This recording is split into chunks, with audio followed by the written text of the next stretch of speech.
Hey guys, Brad Danger here, and you've got your license and about 5,000 bucks burning a hole in your pocket, but you don't want a boring beater. You want something quick but safe, fun but reliable, a ride that won't kill your budget or your chances of making it home by curfew. I get asked all the time, what are the best first cars under 5,000 bucks? So here is my ideal list. We've got a bit of everything from turbocharged monsters to high-revving compacts to a drop-top legend, and yes, this ideal list proves why Miata is usually always the answer, but let's start off with something a little bit different. Like, subscribe, and let's talk about the BMW 335i. Yes, the E90 and E92 335i. Don't let its classy looks fool you. This bimmer is a turbocharged troublemaker.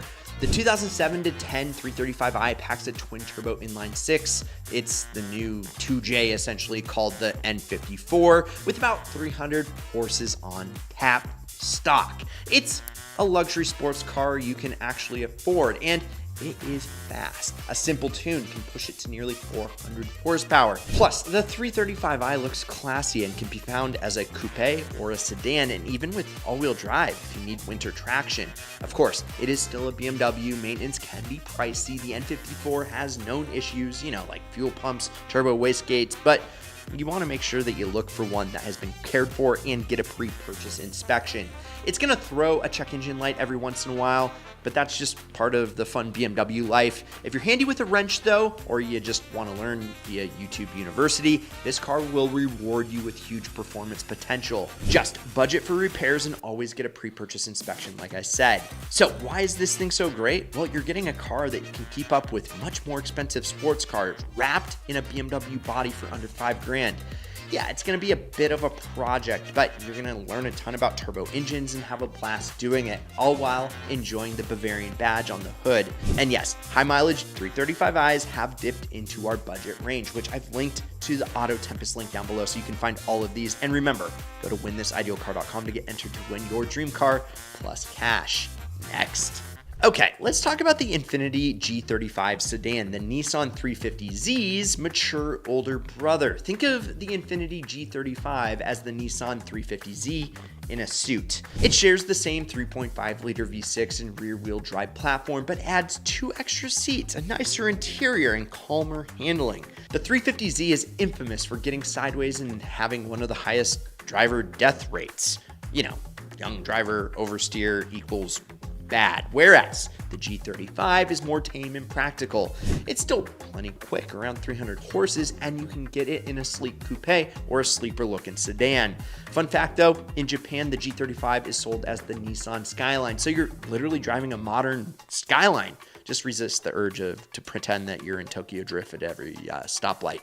There's even an all-wheel drive version, the G35X, if you live in a snow country. But overall, the G35 is a great first sports car because it's durable and relatively easy to work on. I mean, it's a Nissan at heart. Parts are common and not too expensive, and insurance is usually lower than a 2-seat 350Z. It also sounds amazing. I mean, that V6 has a legendary howl, especially with the right aftermarket exhaust. Why is it great? Well, you get the fun of a 350Z, the power, the rear-wheel drive, the style, without the high insurance or sketchy handling. It's a grown-up sports car for a student budget that can still roast its tires and put a big grin on your face. Early 2000s G35s in good shape can easily be found for well under $5,000 now. And guys, real quick, Rocky from New York already drove off with the first GTR and the bonus cash that changed his life. We literally flew him out here. He hung out with us for the whole weekend. We shipped his car back home to New York, and the dude had the time of his life. It genuinely changed everything for him, and now it's your turn. If you want a shot at winning your dream car plus bonus cash, hit the link in the pinned first comment right now. Now, back to the show.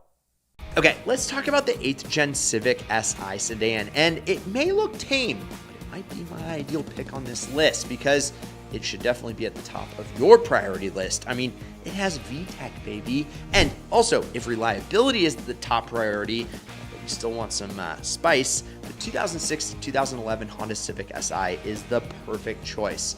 It's powered by a 2-liter VTEC engine with 197 horses that revs to 8,000 RPM and comes with one of the best 6-speed manual transmissions in the biz with a helical limited slip.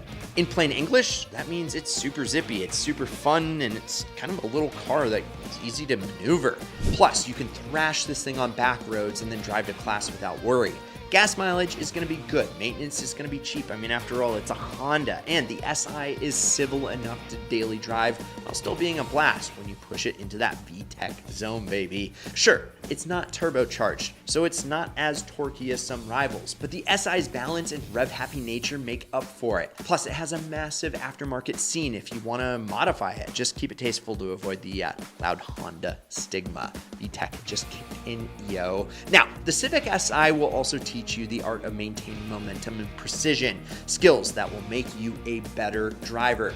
And plus, this thing is like almost unkillable. It's fun to drive hard and practical as a daily. This is the car that lets you enjoy high performance driving and Honda reliability in one neat little package. You can find clean 8th gen SIs right around the $5K price point with a bit of searching. Now, the Mazda Speed 3.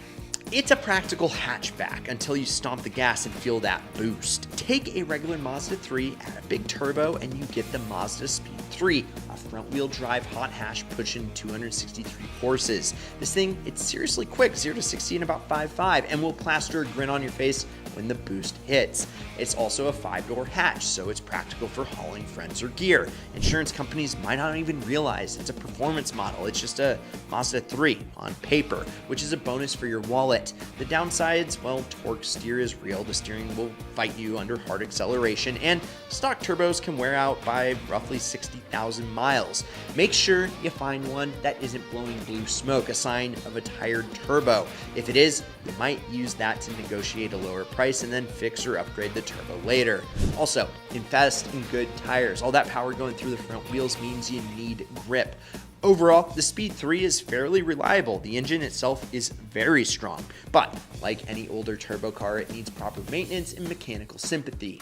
Now, you get this stealth rocket that's both an everyday commuter and a weekend thrill machine. It's like a GTI's rowdier cousin, more power, more edge. Treat it well, change the oil, let it cool down after hard runs, and it's gonna reward you with many surprises and victories at stoplights.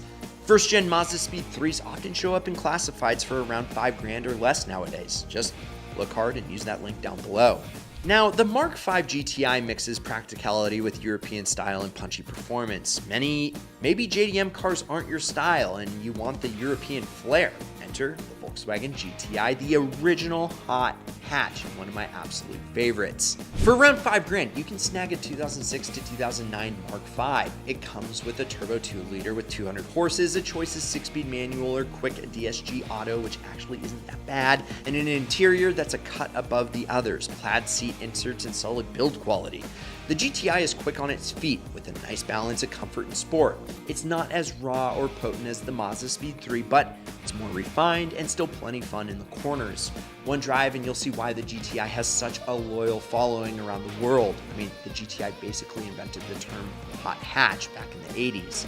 Being a Volkswagen, you should expect quirks. Common issues on the Mark V include coil pack failures, carbon buildup in the intake, and occasional electrical gremlins. Nothing too scary if you or a good mechanic can tackle them, but it's a bit more maintenance heavy than a comparable Japanese car.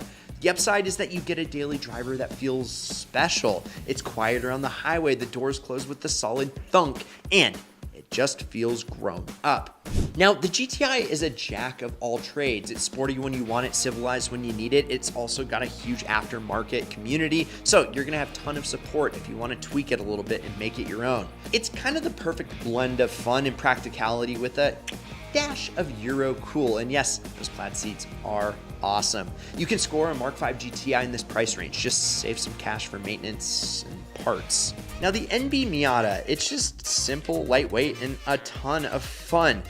The Mazda Miata is always the go-to answer for cheap fun. For under $5,000, you can find a clean first NA with pop-up headlights or score a second-gen NB Miata. They are light, they're nimble, and absolutely pure in the handling department. No, it's not powerful, only around 130 horsepower stock, but that is 100% the point. You learn to drive better, not just rely on horsepower. In a Miata, driving a slow car fast is way more fun than driving a fast car slow. It's rear-wheel drive with one of the best shifters ever, and a drop top to make every drive feel like an occasion. Basically, it's a street legal go-kart that can put a smile on anyone's face at any age. Pop-up headlights automatically add 10 plus horsepower. Don't quote me on that. But mechanically, Miatas, they're bulletproof. The engine has roots in a turbo rally car and came from a factory with internals ready for boost, forged crankshaft, and oil squirters for the pistons. That means it's gonna run forever stock, and you can even turbocharge it later if you crave more power. Parts are cheap, and maintenance is super easy. Plus, there's a gigantic community for Miata owners always willing to help out. And the thing that I personally love about the Miata is that it teaches you driving finesse. It's reliable as heck, and nothing beats top-down driving on a nice day. Just remember, it is a tiny car, so be mindful around bigger vehicles. All right, I'll shut up. I'm not your dad. But the best part, plenty of NA and MB Miatas pop up for under $5,000, and definitely invest in a real roll bar if you plan on track days or spirited canyon runs. Now, I really want to get into a couple of quick honorable mentions, baby. And remember to go to winthisIdealcar.com to get entered to win your dream car plus cash. And the first one is the 2000s Ford Mustang GT. Now, this thing has V8 power and rear wheel drive fun, but be cautious because they can bite a novice driver, and insurance honestly isn't cheap. The second is the 02 to 07 Subaru WRX. This thing's a turbo all-wheel drive rally legend. It's fast, it's practical, but older ones may need extra maintenance. Head gaskets, turbos, just to stay reliable. Also, slept on all the time, an Acura RSX Type S with a 6-speed, basically a sporty Honda Civic in coupe form. High-revving, reliable, and mod-friendly. A great alternative if you want something a bit more under the radar. And let's not forget the 2J. Yes, we're talking about the 01 through 05 Lexus IS300. It is an incredible rear-wheel drive sedan with a Toyota 3-liter inline-6, the non-turbo Supra engine. It's super reliable, it's super fun, and manuals can be found for a little bit over our budget, but that's why it's an honorable mention. So whether you choose a boosted Bimmer, a VTEC Screamer, a turbo hatch, or a lightweight roadster, each one of these cars offers huge bang for buck and a ton of enjoyment. They're all fun and budget friendly, proving that you don't need to spend a fortune to drive something really, really cool. For the price of a boring Econobox, you can snag a ride that's making it. So, from this ideal list, which one are you picking? Let me know in the comments down below. Remember to go click those links and go get entered to win an ideal car, and hit the like button, subscribe, turn on that notification bell, as well as check out some of these ideal vids over here. I'm Brad Danger. This is Ideal. We'll catch you next week, and promise you one thing: keep living the ideal lifestyle.